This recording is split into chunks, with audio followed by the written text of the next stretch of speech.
we're gonna go ahead and get started here. Thanks everyone for coming. My name is Joel Lauscher. I'm the president of the Gator Bitcoin Club. I'm Nathan, I'm the treasurer. And I'm Antonio, I'm the vice president. We're excited to have everyone here today. I just want to gauge the crowd. How many people here have Bitcoin, know of Bitcoin?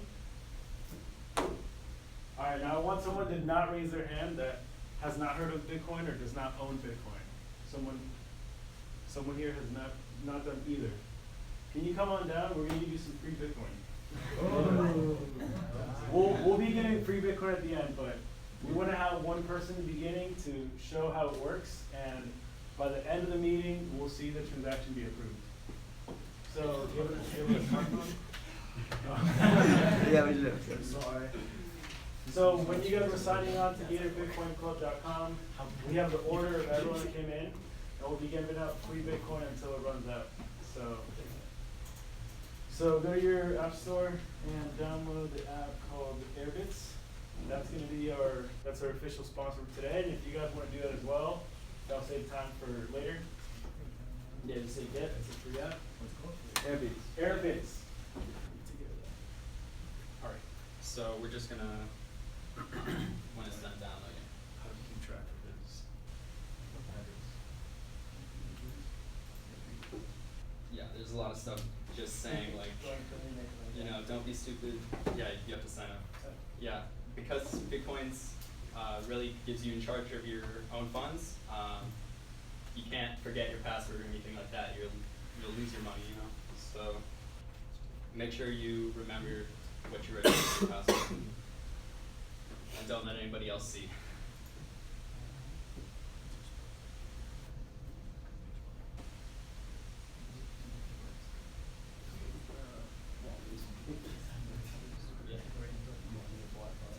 Yeah, I know. Yeah, it is nice.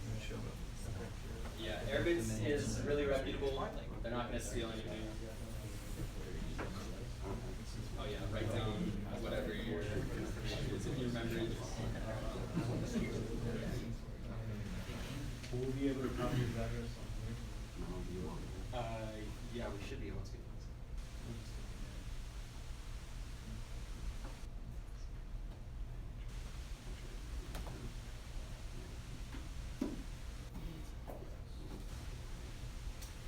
Perfect. So go to request.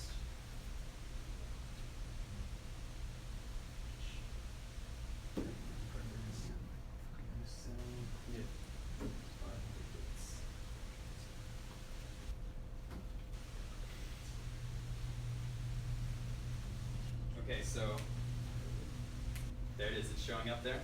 So what's going to happen is it's going to take some time to confirm, but in about 10 minutes you'll have your own Bitcoin, you'll be able to spend it and everything like that. Not a full Bitcoin though. Yeah, not full. You guys wish. Should we keep track of it or not? We can just say that. Well, I have the address, but we'll check it out later. Okay, so usually if you type in his address here, we'll be able to see when it's confirmed. That's just for your own. We'll keep on moving forward. Recording. All right. Yeah. So thanks. Your name? Sean. Sean, thanks for volunteering. Yes, sir. So yeah, we have some good stuff for you guys today. It's the first general body meeting. We're gonna start off slow. I know that people are at different levels. That was part of the questions of the form. And without further ado, Mr. Antonio Gomez. All right. I hope you guys are excited to learn more about Bitcoin. I'm going to give a brief explanation about the technology, why does it exist, and how it came up to our world. So let's get started. Oh, you need to click on it. Okay, here we go. What is Bitcoin? This is a screenshot I took from a website, Peer-to-Peer Foundation, where the original person that we believe that created Bitcoin, named Satoshi Nakamoto, posted back then. And he posted this message. It's very important to see the time frame when he posted this. This was in 2009. We believe Bitcoin surged in 2008 after the financial world crisis. And it appeared as a response to what happens with our world economy that was just collapsing and falling. And Satoshi came up with developed a new open source peer-to-peer e-cash system called Bitcoin. What is this peer-to-peer cash system? It just basically means that each person in the network has control of the bitcoins and also the network. There is no centralized form. There is no bank. There is no government entity. Basically, just the people that run a server and that support networks have control of the Bitcoin network. And he says, as he says, it's completely decentralized. There is no central server or trusted parties, because everything is based on crypto proof instead of trust. There is a crypto proof. And the crypto proof is something Satoshi created, and it's very, very important. It's the fact that it's a peer-to-peer network. So as we see before on the website, all the transactions are public. In this public ledger, we all can check the transactions. And this makes sure that there is no double spending problem, make sure that we are not doing counterfeiting of Bitcoins. And the fact that you can check the Bitcoin transactions, and anybody around the world, any of you could check the transactions, makes it way more credible and makes it like credible to the network and make sure that everything is flowing. So Satoshi, back in 2009, still developing Bitcoin, he makes a couple of posts on forums about the technology. He talks with other computer programmers about it. What should we do to improve it? And this is still an early development. And at this time, Bitcoin was probably worth it about 0.0020 cents. It was really like just we'll say like a penny stock. And here, Satoshi Nakamoto, once he concluded his project of Bitcoin, I have his original white paper here. It's well known around the community. Satoshi published this paper where basically it tells us all about this open source software. If you're a computer programmer, I definitely tell you, like you should read about it, like what he posted here. It tells details about how it works, the blockchain technology, and the cryptography system. But not only this, he gives his opinion about the current financial system and how it has many flaws. And I brought here a couple currencies from other countries because I like it. It's a good example. So we have here pounds from the UK. We have here Saudi riyals from Saudi Arabia, and we have here some US dollars. So all these currencies share something in common. They all are centralized. There is a central issuer. We have the federal government issuing the United States dollar, and then we have the British government issuing their own currency. And what happens with Bitcoin is that this doesn't happen. It's the community, it's the peer-to-peer network, it's the so-called miners. So Bitcoin as a network around the world, decentralized, in China, Iceland, and the United States, usually these places where electricity is very, very cheap, because mining is very, very costly.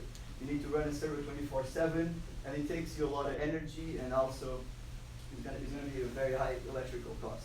So there is this network spread out across the world, and each miner is rewarded for having their servers running these computer softwares that solve mathematical problems. So once your computer solves a mathematical problem, the network automatically rewards you with about 12 bitcoins. And Satoshi programmed this to be decreasing until 2140. So this is a very important part about bitcoins, and this is what it makes it. The price keeps going higher because of this. So bitcoins are programmed to be limited supply. There is about 21 million bitcoins. We are currently at 16 million, and as time goes by, it's becoming more and more difficult to mine cryptocurrencies like Bitcoin, because there's a lot of hash power into the system. So if you go to your CPU right now, with your normal computer, you probably cannot even mine 1 Bitcoin. It's probably going to be like 0.000 something. It's very, very hard. But back in 2009, it was very easy because there was nobody in the network. And as the transactions are public, we can see that Satoshi mined about 1 million Bitcoin in the early stages. And this is where it gets more interesting. You see the current price of Bitcoin is about $4,000 something. And Satoshi hasn't used one of his Bitcoins. And he has probably a fortune about $4 billion. So it's pretty crazy, and there is a couple of reasons why he probably didn't use his Bitcoins. And it's due to issues with NSA and the FBI, because as you probably know, Bitcoin is a very popular currency in the Silk Road, in the ransom attack that happened recently in Europe, and also this was a very, very interesting part. In 2013, Satoshi was still active in the forums, but at that time WikiLeaks happened, and WikiLeaks was accepting donations in his website in Bitcoin. And that's very interesting. If you go into some research, you'll see that Satoshi, as soon as WikiLeaks starts accepting Bitcoin, it just completely disappears from online, from all the forums, Reddit, the peer-to-peer foundation, and nobody ever hear anything about it. So, moving on, the blockchain technology. Here you have centralized is a traditional technology that our banks, that our Visa network uses. The centralized system controlled by an entity that charges fees, and they basically do whatever they want. It's their system. And the decentralized is a system where we all vote, where it's a system for the people, by the people, to the people. And usually, as a lot of good things, because it is decentralized, we all have control of it. But also has a bad point, as we probably saw in recent times, where initially, I think it was late July, initially August, where Bitcoin was about $1,800.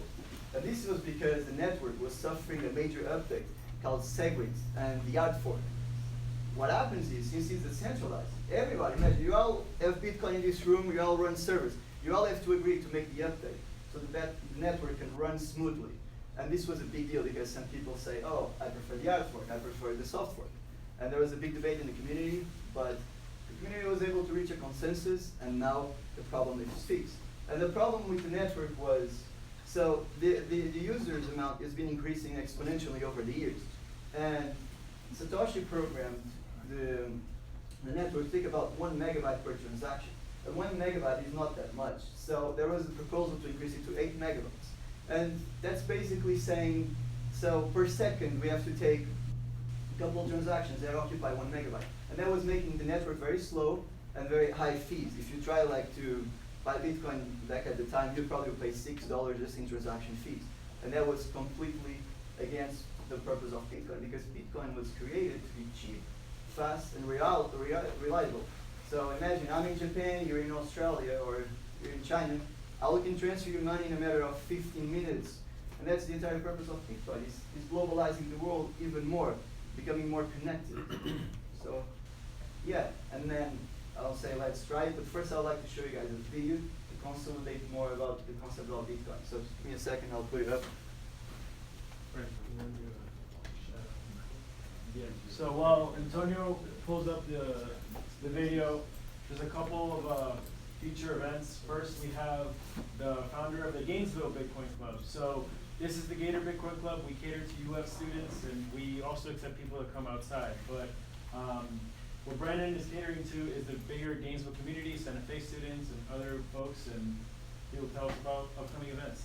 So tomorrow I'm hosting a technical workshop. So it's going to be at the Corduroys on the intersection of 34th and University. And there I've allocated, pretty much the rest of the evening for tomorrow. There's some people from the Gainesville Bitcoin Club who are going to be there. We're kind of stepping them through. We're going to be installing Tails, which is a private secure operating system on a USB drive. So if you're coming, bring a 4 gigabyte flash drive that you're prepared to just for use only for that. And then I'm going to step you through some of the trading aspects. So if you actually want to learn how to get started with buying Bitcoin and then sending your Bitcoin to an exchange, and then how you actually go about buying different altcoins like Monero, Ethereum, Litecoin. I'm going to cover all of that and some of the technical trends that I use to try to predict the price in order to make more money. So if you guys are interested in that and you have more questions, come out to the event tomorrow, like our Facebook page, send me a message. You'll sit around?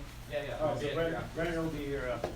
All right, so I just forgot to mention something very important too. Bitcoin is only one, and after Satoshi developed this technology, and since it is an open source technology, people all around the world have been developing other cryptocurrencies. And I'm going to put this paper here, but this paper shows about 800 other cryptocurrencies that exist, and each one has their properties, like Ethereum, you can do smart contracts, like Music Coin, where people, each time they click, there is a payment done to the owners of the network. There is so much potential here with the blockchain technology that companies like Deloitte and EY are interested in knowing more about this technology and how it can improve their companies. For example, self-driving cars, they wanted a centralized technology because, let's imagine, the cars are the centralized service operating all the car systems in San Francisco. And the network is apt. Since it's a centralized network, it's going to be exposed to way more flaws. But if it was decentralized, this will enable the network to be secure and prevent many accidents. So yeah, I'll leave this paper here if you guys want to check it out. There is a poster here of all the companies in this ecosystem and environment. And this is a very good job opportunities in this field because it's just growing exponential. There is a lot of demand and companies are looking heavily to recruit people from any major. Yeah. Okay, let's go to the video. What is Bitcoin? Sound.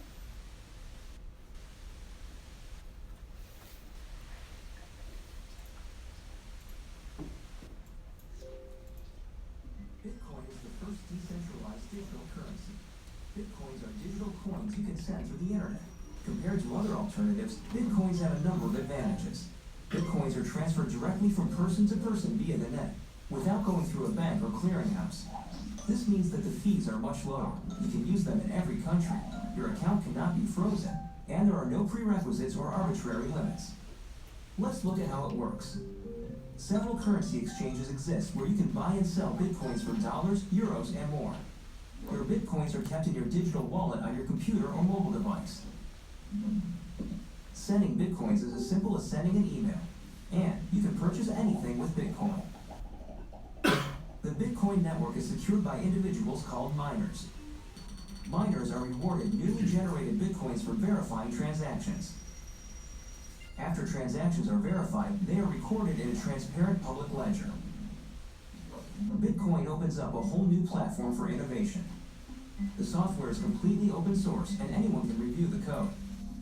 Bitcoin is changing finance the same way the web changed publishing. When everyone has access to a global market, great ideas flourish. Bitcoins are a great way for businesses to minimize transaction fees. It doesn't cost anything to start accepting them, and it's easy to set up. There are no chargebacks, and you'll get additional business from the Bitcoin economy. For more information about Bitcoin, visit weusecoins.com. Alright guys, so anybody have any questions? Or at the end we'll provide like, you can join in groups and discuss about this technology and yeah, just make your circle of friends. We are always open, me, Joel, Brennan, any questions, Nathan too. And yeah guys. Our next two meetings are next week. We have a joint meeting with Gator Tech that will be posted on our Facebook group. We're going to be opening the first 30 minutes on another one-on-one for Bitcoin, but maybe with a different edge. And then we'll be meeting back here again a week from today, next Wednesday. And whichever questions we get from what you guys ask now, we'll be covering the next session. Other stuff to be on the lookout for, we're going to be having decentralized application development, so we can make some stuff on Ethereum, thanks to Nathan back there. And we will be having a couple of speakers, of panels, and speaking of which, we have one waiting. Yes, so, we do, from Airbeats. Yeah, let's see if he's online now. It's a little early, but could you hand me my phone, please? Thanks. We're gonna have like 6:45, so we could just take time. Yeah, we'll take time. I can answer any questions in the meantime if you guys have. Yeah. Do you support 2x? 2x? Let's say with 2x? Oh, I mean, each one has their benefits. That's a and bigger block? yeah, it's the software. It's almost like yeah, each one has their benefits, the network, and other one like the art fork. It's hard to take a point because I like both. Both come in a proposal that I agree with both. I see the art fork is more beneficial like for the miners in certain points. But at the end of the day, I support the one that lets you buy a cup of coffee with Bitcoin. That's my goal. Yeah. I was seeing something on the news about how Bitcoin's supposed to split or something like that coming up. Could you explain more about that? Yes. So when they made the update, there was a split. Not really calling a split because when they made the update, there was like, so it is operating inside of a closed network called the blockchain. And when they updated, there was this one called the Bitcoin Cash. It was created a new blockchain. And everybody who owned Bitcoins previously, they also should own Bitcoin Cash. And this is very important. When you own Bitcoins, really make sure you always have your private key secured. Don't trust the exchanges. I know stories of people who are probably millionaires right now, but they just lost it because they lost their private key or their laptop. They threw it away to the trash. I know a story about the guy in the UK where he had about 30,000 Bitcoins in his hard drive. It was just 2010, he was playing with it, whatever, I'll just leave it here. And he threw it away to the trash. and then it's long gone. But as long as you have your private key secured in a safety deposit or in a piece of paper or DVD, CD, that's very important. Yeah. So if I were to say that I think Bitcoin is a bubble, then what would you say back? Okay, Bitcoin, and I mean, I ask these questions a lot of times myself, even if Bitcoin is a Ponzi scheme and stuff like that. Bitcoin is currently the most popular cryptocurrency in our world. You go to a place like London School of Economics, accepts tuition to be paid in Bitcoin. And it might even be a bubble, but the question is, our financial industry has not suffered a major update in the past centuries. Like, if you really think about it, what did banks did for it? They created the ATM recently. It's probably the latest invention. And the rest is just charges fees. Like, I want to send my money back to Portugal or from Portugal, where I'm from, and they charge me 10%. Like, it's ridiculous. We're in the 21st century. This shouldn't happen. And we need to, there is a lot of leverage in the financial system for an upgrade, for things to change, because banks are taking a lot, like in every single country, and we saw this in 2008 with our financial crisis. Yeah. So it might be a bubble. Yes, it's a very volatile market. There is no central authority controlling it, and it's just, yeah, it can be a bubble or not, but we have to wait and see. Honestly, I don't really have like a necessary opinion. I can tell. Yeah. It's yeah. What has to change where Bitcoin can actually be used for transactional, transactions? If I'm sending you $30, it'll be like $3. Yes, that was the proposal with the SegWit and the art for it, was to make it faster, smoother, and make sure it doesn't take so much cost for the transaction. But still, even if it takes 3 hours, it's pretty good. You see, when we currently make like a transaction with our inside of the Visa network, it takes days for it to go through our bank accounts, approvals. I'm not even going to talk about international transfer because that's weeks. All right. So in late July, recent event, there was some type of fraud caught with the Russian trade through Bitcoin, through fraud buying or illegal products, and the government then seized the Bitcoin. How does that work and affect other people's Bitcoin assets? I mean, I can recall when the United States government seized Silk Road, why they did is all the Bitcoin they found on the Silk Road website was seized, was property of the government. And it's actually interesting that I met the guy from Chicago that runs a company that buys Bitcoin to the government in big auctions. So they can seize it if it's in the website and they hold the private keys of that Bitcoin wallet. But they cannot go in the network and say, oh, this is our property, we control it. That's the point, it's decentralized. It's everywhere, it's in China, it's Iceland, it's all around the world. There is no government that can come over and say, oh, now we control this. It's very, very hard, it's through the internet. In terms of the organization, it sounds like you'll have an educational component as well as a DApp, a decentralized app development component. Is that it, and how would that be like structured? Yeah, so our club has 3 main missions. First, to educate the members on Bitcoin and blockchain technology. The second one is to share the information with others, so let them know what's going on. And the third is to get jobs. So if people are interested in getting a job in this community, we want to give you the skill set or give you the context that you need to excel in that department. That's why we want to have a decentralized app development workshop, an alternative coin workshop, and then with the Games of Bitcoin Club, it's just again like just growing your understanding and knowledge, because this is it's like a glacier right now. You only see the top, but it's so much knowledge to come. You have did I answer your question? Yeah, kind of. Yeah. What would be like a general structure in terms of this fall semester? Like, would you all be having weekly sessions or development? So we're gonna have a 4-week partnership with Gator Tech, where on Tuesdays we'll have a 30-minute before their session begins, and then we'll be following it up the day after. So Wednesday at 6 is gonna be our time every Wednesday. And then when we have special events like panels from industry leaders, that might be on a different day. But we'll keep you posted on the Facebook group.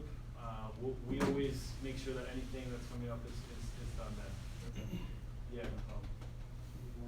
Are like governments putting at risk Bitcoin? Like couldn't they kind of restrict or limit? Yes. Because Bitcoin might damage their economy. Like maybe their you know, the currency is not going to be worth as much because people prefer to go with digital currency? Yes, some governments do just completely reject it. I think Venezuela did reject it in a certain sense. Yeah, they don't allow, sorry, I'm from Venezuela, by the way. So they don't allow you to mine. It's my brother-in-law, he started buying a bunch of equipment to mine in Venezuela because the electricity is so cheap, and the government took all the equipment away. Nobody's allowed to mine it in Venezuela.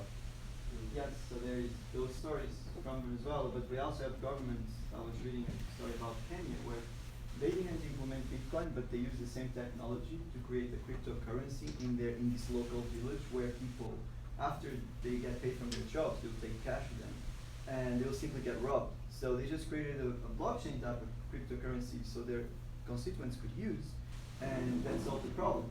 So some governments do completely support the technology, others are completely against. And yes, it's still something that we can see. But online there is a web page that I found some time ago that we can see what governments are Bitcoin friendly and what governments completely are not. Is Bitcoin traded on a stock exchange, or if not, like, do you think it will be? I think there was a proposal recently for the ETF, yes, but it got rejected by the US government. They were trying to be traded. But it's available on other exchanges, right? And cryptocurrency exchanges. But not in the New York Stock Exchange, not like official. And the major reason is because it cannot be controlled. Like, if they want to take censorship by something that happened, they can't, the government can't, so. What gives it its value against their dollar, or like now, like you said it's worth like 4,000? Yeah. What So makes it worth like 4,000? the value is basically the demand that exists for Bitcoin. So we have all these millions of people around the world that they're demanding Bitcoin right now, and the miners have only produced a certain quantity. And they go to exchanges, hey, I want 100 Bitcoins. And they say, hold on, you have to wait 7 days, or you have to wait some time. And also the fact that a lot of people are just holding on Bitcoin as a safety asset, like gold. And that also increases demand because the Bitcoin is just sitting there in the network without being used. So the US government seizing all that Bitcoin is actually probably even helping it? Because they're Yes. just kind of sitting on a bunch of. It does help it in a way where it just sits there, but actually they end up selling it again to private entities. And yeah, it helps in a way, but also in another way when you see the news, oh, Bitcoin was seized by the government on Silk Road, that also makes the price go down. It's something bad for the community. Like there. Yeah, I think it was for. What do you guys think about online mining? Like What? Hashflare, Hennessy mining? Yeah, actually I had a flyer here. I met with the CEO of, where is he? He was here. No, that's not. He was the CEO of Genesis Mining. And Bitcoin mining at this level, you're only gonna make a profit if you invest probably $5 million. Let's be honest, like if you invest that money and you have access to those resources, you make a profit. But right now, I wouldn't mine Bitcoin. I would focus on mining other cryptocurrencies because it's just impossible. You need to have a whole warehouse running mining computers and have access to cheap electricity. And China is very big in that because China has cheap electricity due to their water dams that just generate a lot of electricity. And I don't think it's worth it. Yeah. Any questions? Right now there are a couple professors who are releasing there are three papers coming out on the P versus NP problem, assuming that just in the fair case, at some point in the future P versus NP is proved true, wouldn't Bitcoin be rendered totally useless? Pardon me, what is P?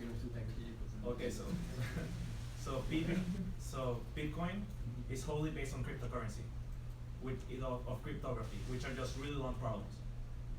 Alright, for computers to solve. If a computer cannot solve it, you cannot break cryptocurrency. Now, P versus NP is a mathematical problem stated in computer science that states if a computer can check a problem as fast as it can solve it, assuming that is true, cryptography as it is as we know it right now doesn't work because any computer can crack any code in any amount of time that they want. Are you talking about? I think we'd have a lot bigger issues if that happened. Yeah, there are a lot of bigger issues, but But there are proposals to make a hard fork to the network to upgrade its protocol. Like there are cryptocurrencies that are even quantum resistant. So, I mean, yeah, there would be bigger issues, but assuming that there is some sort of solution, we could hard fork the network to upgrade the protocol to incorporate that solution to secure the network. Any more questions? Just a quick interruption. If you guys are interested in getting involved, we have a pretty small executive board, and we're looking to have people to come in and help out. So if you're interested in doing so, come speak to me or the other executive board members. But What's you guys? Do you want to talk about like local Bitcoins and the use of that, or like local Bitcoin ATMs? Well, because I think, isn't there one Bitcoin ATM in Gainesville? There is. I just saw. I think it's a Chevron. Yeah. It's a Chevron. It's a strategical location actually. Yeah. And Bitcoin ATMs, they charge high fees actually. I was checking the fees. I think it was $30 in fees that they take. Damn. 15%. Yeah, it was 15 for every 100. We even thought about having a Bitcoin ATM here on campus. And yes, so they charge high fees, and you can use it. It's practical. You just put like a $20 bill, and you get a receipt with the QR code. That's your Bitcoin there. But what do you think about like why the fees are so expensive? Because they want to make a Because profit. of capitalism and just make money. Yes, because you have to pay for the location. The ATM costs about, I think it was 2,000 something. Yes, so they just want to run. Is it a worthy investment to own a Bitcoin ATM, you think? It's actually worth it if you place in a strategical location where there is demand for it. Yes, it is. the only trouble with the Bitcoin ATM, and I think Andreas Antonopoulos talked about this, is that it's not intuitive, because you come into the perception that it's kind of like an ATM that you've used before, but now you have to download a wallet, and then you have the private key, and then like, where did my money go? So there could be that confusion. I mean, I have a paper about it if you want to read it. I got it from a supplier of Bitcoin ATMs. Yeah. Any more questions? All right. so if we could line up, we'll start doing the airdrop. Okay. So we have a list of the order of people that came in. Let's get you guys rich. And let's get you guys some free cash. Thanks everyone for coming. You'll probably owe it in 20 years. You'll probably see like $100 out of it. $3. I'm lying. It can happen. Yeah, don't lose your private. Yeah, make sure don't lose it. I had. My mom lost it. I didn't trust her. Feel free to take any. Oh, sure, thanks. Yeah, guys, feel free to take stickers or any wristbands. It's all free.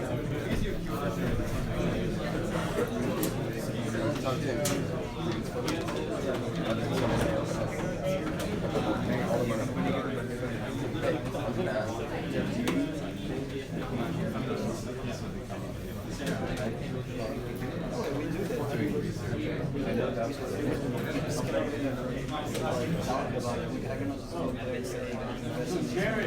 He's a private. Can you talk to the kid? So please, you don't do that. Like we had Aaron, which is Aaron disappears.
So, March conversation.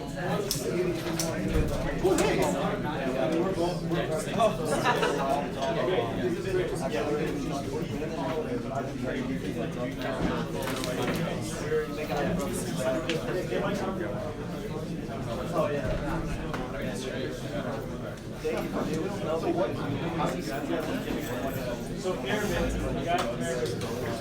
That's my next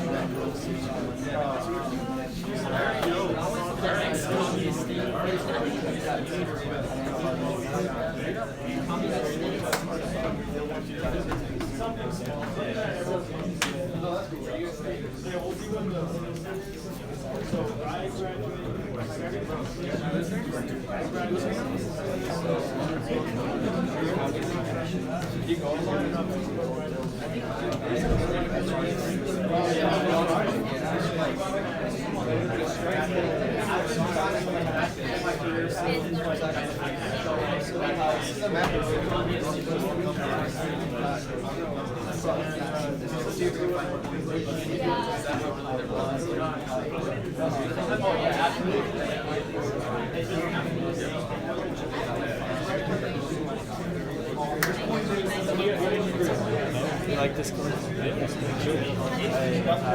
I'm glad you go. You got gum? No, don't let that in my car. I'm sorry.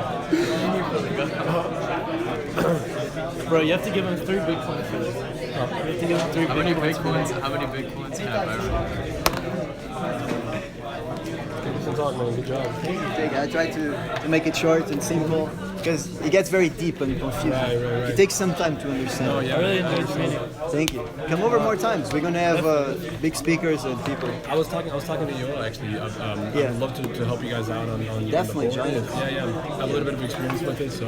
I'll be leaving for next semester, so we need a vice president. Oh, hey, perfect. Are you a senior? I'm a senior, but I will go to China next semester. Wow, nice. Awesome. I want to check the factory. You're from Portugal, right? Yes. Não, português, hein? Sim, falo Sim, português.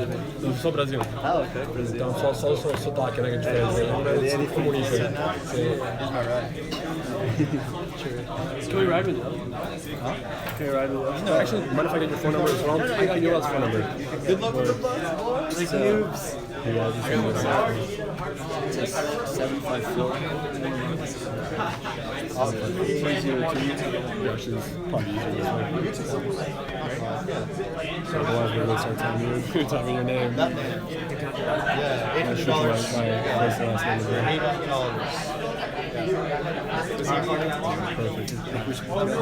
Olha, nunca visitei Portugal, sempre quis visitar. Sempre quis ir. Sempre quis ir. E a família do meu pai. I got it 4 years ago. I've been involved with this for a long time. Really? It's been quite a ride. Actually, I didn't mind. The guy who gave us this for free has a very interesting story. His name is Roger. I don't know if you've heard of him. It's called the Bitcoin Jesus. Back in 2012, he got a loan of $25,000 to buy Bitcoin. And it was worth $1. Now make the math. Oh my god. Those guys, like, the best stories. No, we go to these conferences, like these summits, where we got a contact and he gives us for free tickets. Usually tickets $600. And we meet the top industry leaders, we discuss jobs, opportunities. We just got the Lloyd messaging us, saying, hey, we're interested in going to your club and we need to hire people that know about the blockchain technology because we want this. This is the future. Not only, actually banks are getting scared of it. Yes. It's getting very big. And yeah, actually Switzerland. You think it's gonna get bigger? Oh yeah, in Switzerland banks are already accepting Bitcoin. Don't they accept it in Vegas in the casino? They probably do. London School of Economics you can pay. That's You can pay amazing. tuition. That is amazing. Amsterdam you can go to a mini market and buy your groceries in Bitcoin. Back in Portugal we have this restaurant where we're paying Bitcoin. Amazon you can redeem gift cards to Amazon from your Bitcoin. It's getting there. It's just What makes it better than the other ones, the other cryptocurrencies? nothing. It's just well, Gotcha. there is a paper. There is $800. Jeez. But this one's the best one. It's not really the best one. It's just the one that people know the most, and it came up earliest. Gotcha. And Because it's its rights. Yeah. It has its right to be. yes, I feel it, yeah. and that's what I admire in Roger Ver. You're still filming, by the way. It's okay. That's what I admire in Roger Ver. He had the vision to see, Bitcoin is going to go exponentially one day because the world needs this. And if you go through all the 800 others, there is cryptocurrencies like, for example, Steam, which is like the whole new Facebook that uses the blockchain technology. Steam. And writers are rewarded with like make a blog post, and then per views you're automatically rewarded with the Steam or whatever they call it. And there is so much potential, and we're going through a revolution. It's the same as when internet was invented. We usually post a video from 1994 of this talk show where people are just sitting there like, what is internet? Is that thing with an A in the dot? That's crazy. We're at the beginning right now. And that's the point we're exactly right now. Can we take a time out? The only thing is, if it's worth 4,000 right now to $1, Hey guys, can we get like 2 minutes of your We have time? the CEO of Someone's gonna join Airbnb. us. He wants to join. He's a cool guy. Oh, hey, look at that beard. Yeah. So if everyone could take a seat for a second. Dibs. Oh, just so you know, the camera's not pointing towards the board. I don't know if you're interested in caption. Obrigado. Here, hold on. Let me get you here. Hop over.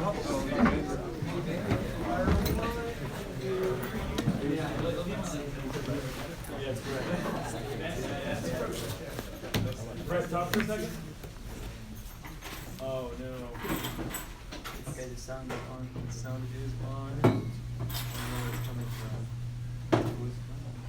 Sources. Try now. Maybe. Bro, we want to hear you, man.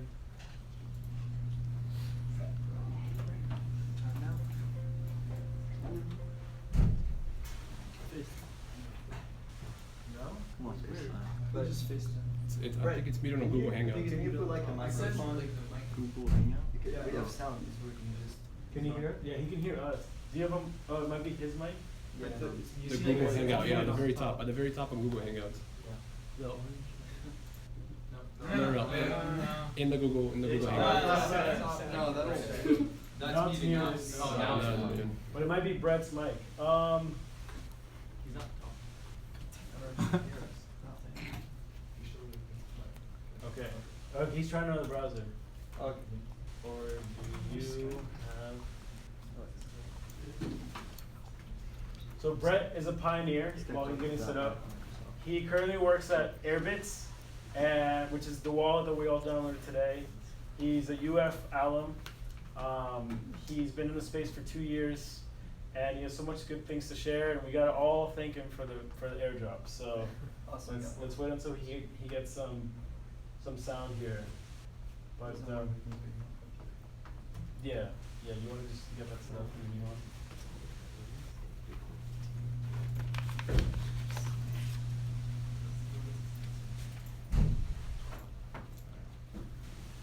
Does it have loudspeakers?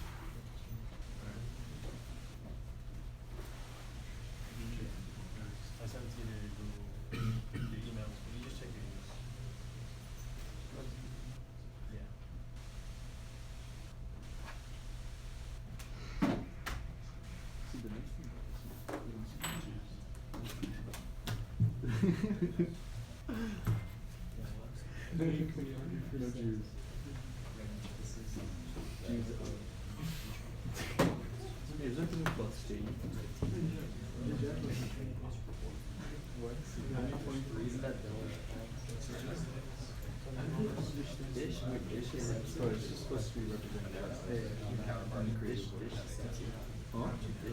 Is David info here? Yeah, why is the shit? You can pay your bill.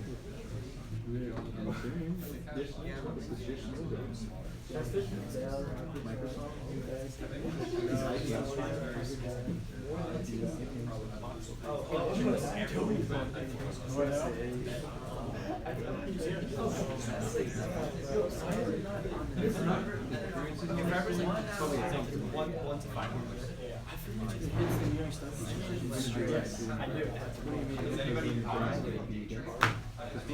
Who likes to learn? We'll get you trained. Really? Swear. You need to show me this shit. They used to say how much is super interesting, how much it is, or how much it is. Like I always know it's they don't control it. I've always known about it and how it works and stuff. It's so basic details. Right. Like I always like what's it called? The currency online. They need to see like people. There's no like physical. I can upload it. There's for specific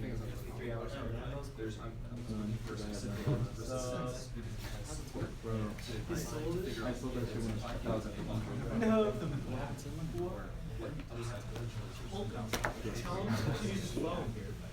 I think it's the room. For a bad thing, and she was a cunt too.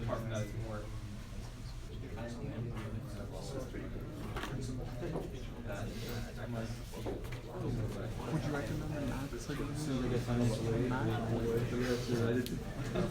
close the fucking hey, all what if it's girls that fucking walk it out like YouTube can you take a picture?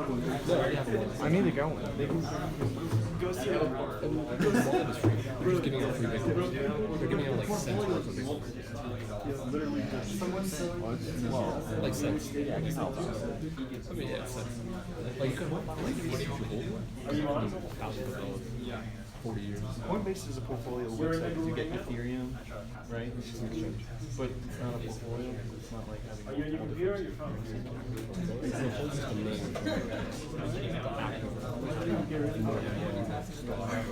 It's just an exchange. So you wouldn't call Coinbase like a portfolio. Your Bitcoin wallet is your portfolio. When you refer to what you have as your portfolio, when you refer to like I have 2.1 Bitcoin and 3.2 that's your portfolio. In the same sense that like if you own stocks, you can say like, oh, my portfolio is this stock, this stock, this stock, this stock.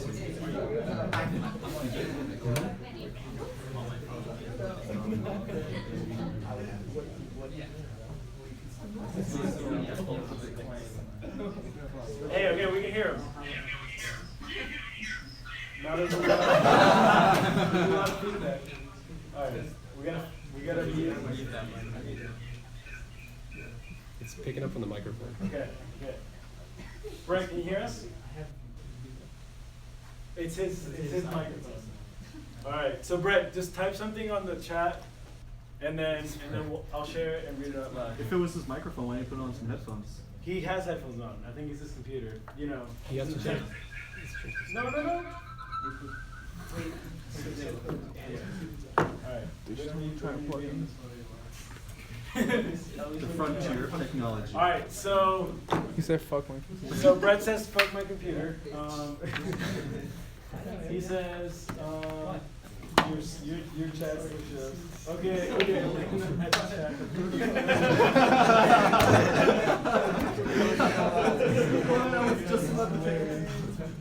What happened? Alright, so do you have his number? Yeah. Yeah, call him.